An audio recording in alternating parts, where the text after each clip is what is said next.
यानंतर बघूया पुढली एक ब्रेकिंग बातमी। अमेरिका इस्रायल इराण युद्धाचा भारतातील व्यापाऱ्याला मोठा फटका बसलेला आहे। जळगावच्या चटई उद्योगाला सुद्धा याची मोठी झळ बसताना दिसते।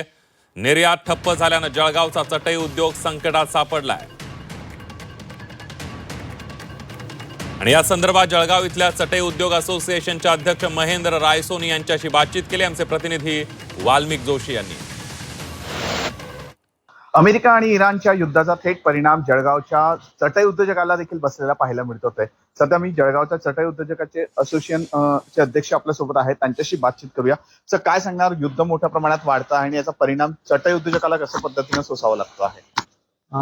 युद्धाचा परिणाम चटई उद्योगावर असं झालेला आहे की आपल्या जळगावहून खूप मोठ्या प्रमाणामध्ये आखाती देशांमध्ये चटई निर्यात होते। साधारण वर्षाकाठी आम्ही 100 कोटीची चटईची निर्यात होते आणि पर्टिक्युलरली रमजान महिन्यामध्ये निर्यात मोठ्या प्रमाणात असते। पण यावेळेस असं झालंय की रमजान महिन्यामध्येच हे युद्ध सुरू झालेलं आहे, त्यामुळे सगळी निर्यात अगदी ठप्प झालेली आहे।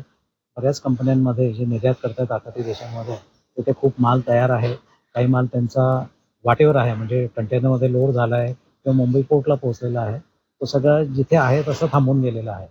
आणि जर हीच परिस्थिती राहिली तर ज्या पुढच्या ऑर्डर्ससाठी जे उत्पादनं आम्ही करणार होतो चटई कंपन्यांमध्ये, ते उत्पादनही थांबवावे लागणार आहे। तर साधारण एक 25-30 कोटीचा माल सद्यस्थितीमध्ये तरी माझा अनुमान आहे की सगळं अडकून पडलेलं आहे आणि ही परिस्थिती जर लवकर निवळली नाही तर आणखी मोठ्या प्रमाणामध्ये हा माल अडकून पडणार आहे। एकीकडे युद्ध मोठ्या प्रमाणात वाढत असला तर याचा परिणाम चटई उद्योजकाला, मात्र चटई उद्योग ठप्प न हो याकरता सरकारने मदत करावी अशीच मागणी जी आहे चटई उद्योजकांकडून केली जाते आहे।